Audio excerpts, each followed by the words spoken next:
I don't know how many people are still joining us in the Morning. waiting room, but good morning. And I'm looking forward to this conversation about sales managers and why they keep poor performers. So let's talk about that question first, and then we'll move on and talk about ways of dealing with that. So the first reason that we don't deal with individual salespeople is because in this particular example, the sales team is on target. We have a 9.45 million rand target. We're busy at 9.565. We're 101% of target. Life is good. The managing director is not upset with me. Everything's good, and I'm managing my team. That's the first reason we don't deal with individually poor salespeople. Number two, we also have people who are quite productive. So there's some numbers, all the numbers from January 23, everything's looking pretty good. But this percentage over here is 77%. So the person is producing, they're not doing a bad job, but they're off target by 23%. So we kind of leave it because, some months they do well. For example, here, 68,000, over here, 86,000, 47, and then a couple of lower months at 25 and 25. So that's the second reason. The third reason is that some of our salespeople, even if they don't produce great results, they are good at building morale. So they're good team players. They are known for getting people going and for building the team. And or they might be good at administration. So, for example, they help some of the other salespeople with how things work in administering sales orders. And or they might be good at account management. So they're not so good at getting new deals and hunting for new business, but they're pretty good at dealing with existing clients. Number four, they might act as an internal support for their colleagues. So they've been around for a couple of years. They don't shoot the lights out, but they understand the systems in the organization. So when one of their fellow colleagues says, hey, listen, how do we do X? That person is the person who steps in on a sort of a very positive philanthropic basis to assist their colleagues. But by doing that, they also hurt their own selves. And then lastly, these people are often good at using their experience and knowledge. So we bring them into certain clients who they know the back history, they know what happened in the past, and so they use that experience and knowledge to help the organization. So this is a third reasonably good reason why sales managers don't deal with poor performers. Then there's the hassle factor. South African labor law. I often get told that no, we can't deal with it because the labor law is too biased in favor of salespeople or in any staff member, quite frankly. But AKA, this really stands for we don't have a proper performance management system in place. We don't have the paperwork. We haven't been through the disciplinaries. We haven't done the performance management. And so, therefore, we haven't got a leg to stand on in terms of labor law. The second factor is time. Sales managers are busy. We're trying to get stuff done. We're trying to meet targets. And so dealing with a non-performer is just a time waste. And then number three is the fear of doing something wrong. We don't want to start a performance management process only to find that it backfires in our faces as the sales manager. Because the salesperson says, hold on, I was never asked to help with this, or I was never told I wasn't performing. And so it starts off, and there's a fear of some kind of an aggressive result. So what do? We avoid the hassle. And then the fifth thing is friendship, which is a dangerous one. Sales managers are often social animals. So sometimes salespeople are also their friends. And it's hard to take a friend through some kind of performance management. Number two, there's inconsistent management of performance. So, January, February, we got onto it. We were doing the meetings. March, April, a little bit slack because we went on holiday in April and then we do it again in May. So there's an inconsistency in the management.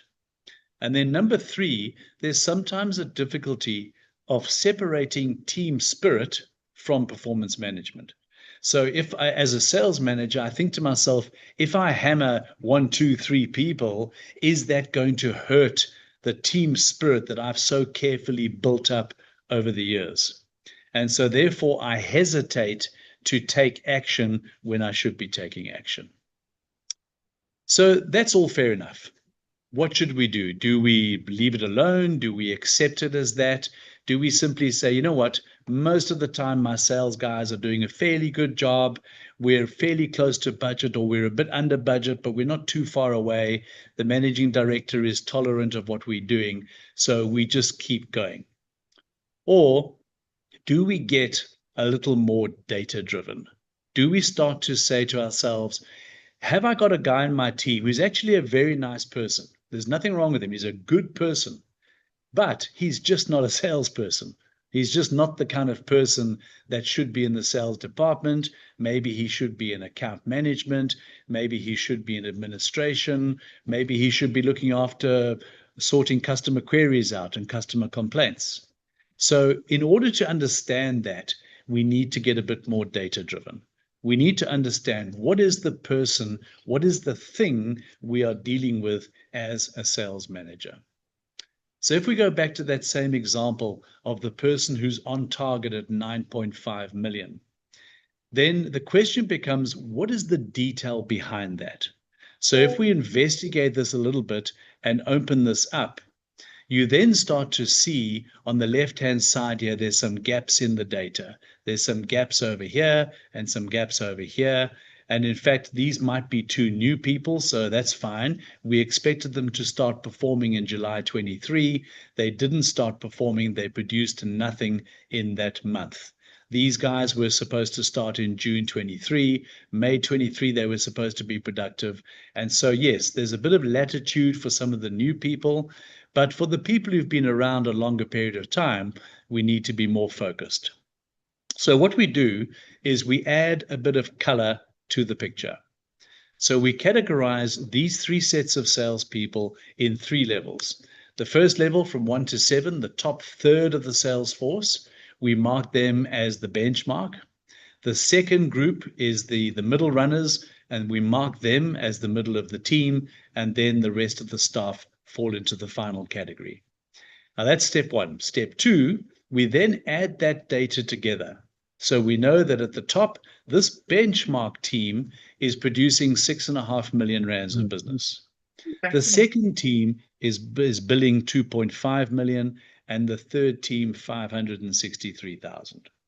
So that's interesting, but the data by itself doesn't give us a lot of analysis potential. So what we do now is we then mark them as percentages.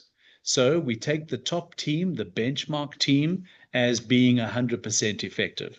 Now, obviously, that is a conservative estimate because there's no doubt that these guys on 600 and 579, 936, there's a fairly good chance these guys could shoot higher. But we want the model to be conservative because we're not trying to make an outlandish claim. We're trying to build a conservative claim. We're trying to say, is the top group the benchmark? And could everybody in the business reach the benchmark? That's the question. So we set the benchmark at the total of those 7 people at the top, and that gives us 6.5 million, 100% benchmark. The second group are 2.5 million rands, and they are 38% as effective as the top group, right? 38%. And then the final group, this group of 563,000, is 9% of the top group. Now, I learned this stuff a long, long time ago from a gentleman called Ben Fenter, who was running a business called Predictive Index South Africa. And they did a lot of work in those days with sales forces. And there were a couple of clients who really focused on building the benchmark. And this is what the benchmark looks like: 100, 75, and 50. In other words, the middle group, if it's run properly, if the people are chosen carefully and trained correctly, they can reach typically 75% of the productivity of the top group. And then the bottom group, if they are selected carefully and trained and cajoled and so on, they can reach 50% of the top group. So that gives you a benchmark curve to aim for, and we compare it to the benchmark of the team that's being looked at the moment. Okay? So what that means is that 175.50 gives us a basis for a target. we still assume that the top group can't improve. So we leave the top group at 100%. So that means there's no improvement in the top group. And as I said earlier, that's conservative. Then the second group, they could, if they performed at 75% of benchmark, they could reach 4.8 million. And then the bottom group at 50%, they could reach a target of 3.2 million. That means that the whole team could reach 14.6 million rands if they were all being hired and developed and managed according to data-driven principles. That is a 53% improvement.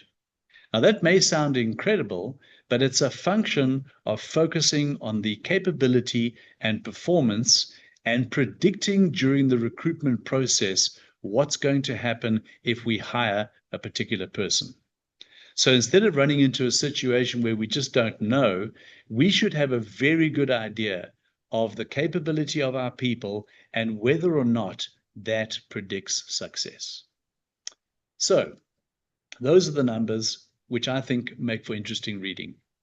Now, the basic data that most companies have is the data that comes out of a curriculum vitae, a CV.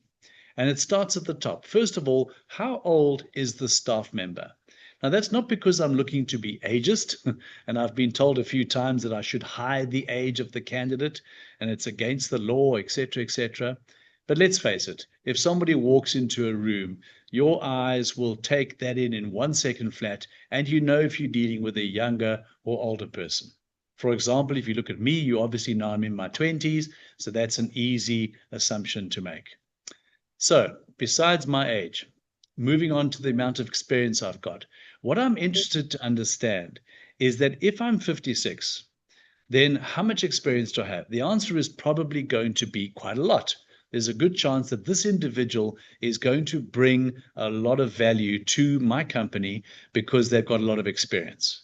Now, I know that that is a double-edged sword because that person could also bring lots of bad habits to the team, but I'm hoping that on average, they're going to bring value.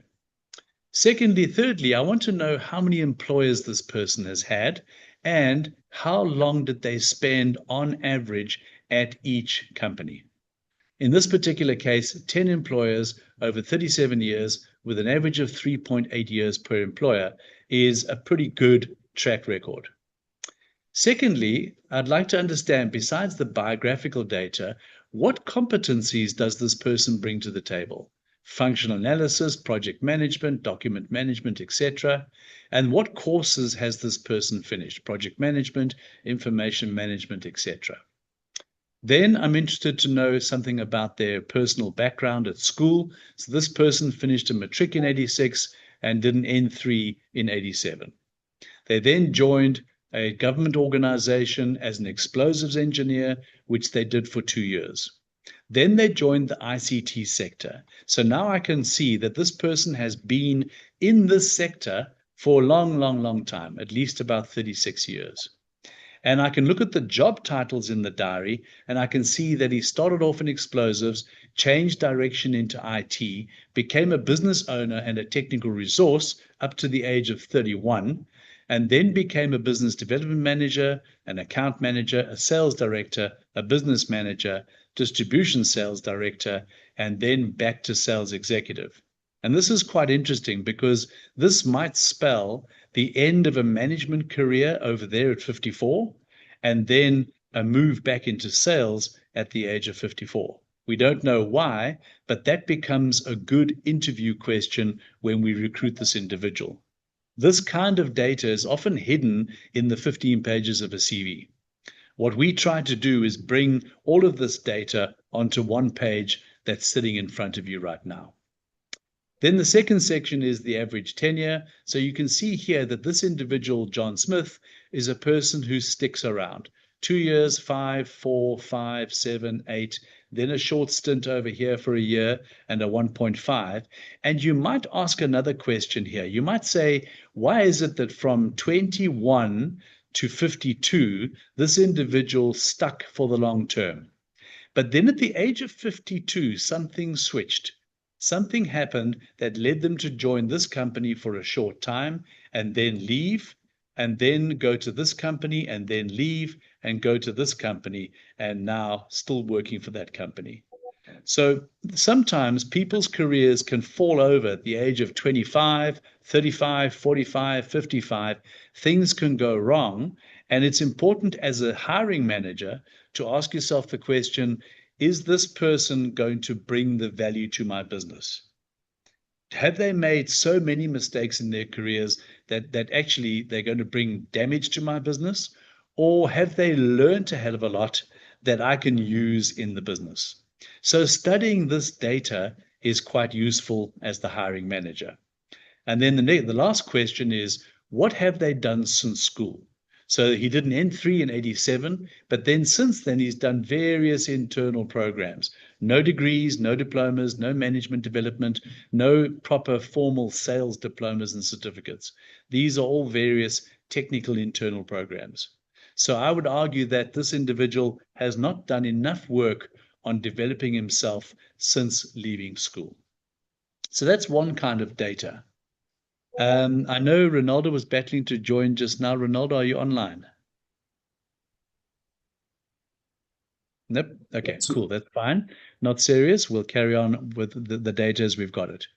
Now, so far we've spoken about the behavior in the work environment. We've spoken about the CV of the individual. We've talked about how sometimes we are inconsistent in the way we manage salespeople and the way we look at the data around salespeople. And sometimes we also make a mistake in terms of how we build up our performance management, our understanding, and our relationships with salespeople. But that data is looking at the person skin side out, right? In other words, I'm just seeing this face, I'm seeing this person, but I don't know what's going on in here. What's going on? Is the clock ticking perfectly, or is there something going on? So in that situation, then we try to build different types of data. Some of these tools we'll use in situations of understanding sales directors and sales managers. Sometimes we'll use these tools to understand management teams. Sometimes we'll use the tools to understand junior, middle, and senior salespeople. And we also like to differentiate between internal sales and external sales, admin people and front office hunters and account managers. So we want to understand what is ticking inside this individual, and we use these different types of data that you can see on the screen. To give you a couple of examples of these, think about these. For example, behavior. How do I behave as an individual? Do I enjoy working with people, through people? Do I like solving problems? Do I get a kick when a client says to me, Steve, that thing you sold us really works well. Thanks very much. By the way, I'd like to refer you to a couple of my friends. That's the kind of noise that a salesperson wants to hear. And so if your behavior is turned on by that, then there's a good chance that we should measure that behavior properly. Then cognition is important. How do you think as an individual? So, for example, if you're working in a very technically oriented organization where you need to understand how the business ticks, how the tools work, how the systems work, and if your client is expecting a technical answer from you, and you're the kind of person that brushes over the detail, you don't really care how the machine works, you're focused on the commission, then there's a fair chance you're going to struggle in that kind of company. So we need to measure cognition, not just to see if it's high, but also to see if it's appropriate to the job. If you're selling something, for example, like timeshare, then the timeshare sales process is very simple and repetitive. And some people are very happy with that, some people aren't. If you're in the business of selling real estate, if you're in the business of selling motor cars, the client is not expecting you to be the technical fundi. They want a pleasant, friendly person who knows what they're doing in those two disciplines. But if I'm selling something, for example, like a machine or a tool or a process or a piece of software, and I need to know how that software works, then best I have the type of cognition, the cognitive capability to demonstrate those tools, answer questions, and build credibility with the client. Number 3, motivation. How do I show up? What turns me on? Do I get to the business environment and I'm in there and I'm vibing and I'm revving and I'm talking to people? Or am I the person who rocks up and says, yeah, hi, yeah, it's Monday today. And on Friday, I say TGIF and I can't wait to leave the office at 4:30. Who am I? What's my motivation? And we need to measure that because salespeople are pretty special people. They are the front end of the business. No sales, no business.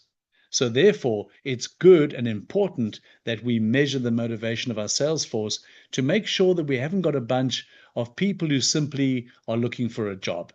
People who just want to get a salary, do as little as possible, and then go home at 5 o'clock. Then team fit is important. Sometimes a company can have a salesperson who joins the business and disrupts the sales team. They cause problems in the sales team. Either their attitude stinks, or they have the wrong approach and they irritate people, or they have different habits to the culture of the team and they break part of that culture. And sometimes one individual can smash an entire team. And then finally, what's the potential of the salesperson? Is this a person that I can put into a slot for the future? Is this a person that I can say this guy might have management potential, or they might actually have potential to move into general management long term? So, what's the career path? What is the potential of the individual?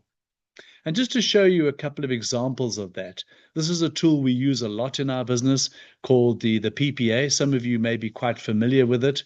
Their competitors are companies like PI, PDA, and a number of other fairly straightforward 4-factor behavior tools. DISC, some of you may be familiar with the DISC instrument. So D stands for dominance, I for influencing, S for steadiness, C for compliance. And the tool measures the kind of person you are. And in this particular example, this wouldn't be the ideal behavioral potential for a hunter profile. This person would be best suited to a support or administration role. And the tools give you a simple key to be able to understand what's going on in the profile. Another tool is a cognitive assessment, which helps us to understand the overall potential of an individual and how that potential is broken down. Are they more spatial thinkers? Are these people who are very comfortable with the 3 dimensions of a building? So they might have a good background in things like building, engineering, architecture. Are they people who need to spatially visualize what they're doing? Do they need to reason? Is it important for them to be able to problem solve? Is it important for them to get the detail right? What is their perceptual speed? Are they proficient numerically? Are they able to quickly process numbers and process them accurately? And are they comfortable in the English language? Can they communicate successfully? Can they present and write and communicate in English to an audience on a one-on-one basis or on a person to team basis? So that's just another example. And I think we've got one more to show you. This is a tool from the company called Clevery. And again, here we're talking about the motivational assessment of an individual. Do they fit our culture? What motivates them in the work environment? How do they react in current situations? And how do I make sure that they approach the task they're supposed to be doing in the correct manner? And do they work well with both their colleagues and with the clients that they need to talk to? And so this data helps us to build a very solid picture of the individual. I thought that was the last one. There's one more. This is one of my favorite tools. It's called Shadowmatch. I've been using this for, 17, 18 years. And it's a tool that helps us to understand a couple of important things. For example, am I more collaborative or more independent? Do I prefer change to maintaining what I know? Am I accurate with attention to detail, or do I prefer to do things in a quick and efficient fashion?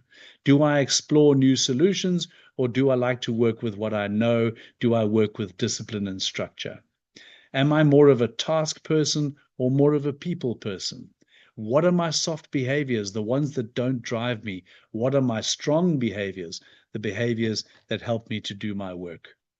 And so all of these tools provide the kind of value that helps you as a sales manager or the managing director of a smaller company to ask the question, what is the capacity, the capability, the suitability, and the potential of my salesperson to add value, to stick, to perform, and to become a very important part of the furniture of the sales team and of the company. So we want to get away as much as possible from the subjectivity of why we keep salespeople for the wrong reasons and move to the objective basis that a sales manager should be quite comfortable to defend the structure of a team and the personnel in that team based upon having the data about their past performance, their track record, their current capability, and their future potential. Okay, so in summary, before we close and go to questions, let's analyze the performance of each person in a team. Don't look at the collective picture only. Build a complete picture of your team's performance. Number two, consider which additional types of data would be useful to you in building a more capable team. So there are two words that are very important here. Capable, the word capable, and the word performs. We want to correlate the capability of a team with their performance and ask the question, do they consistently perform, and is that performance based upon which factors of capability? Once we've done that, we build an understanding of the data, any kind of data that predicts success in your business environment. And so we use data analytics tools and AI, which is obviously becoming a very dominant tool in the marketplace, to speed up the learning process and gain deeper insights to what we're trying to do. So I think that's it. Let's chat. Are there any questions, please? If anybody would like to make a point or disagree with me, I'm very happy to have that discussion.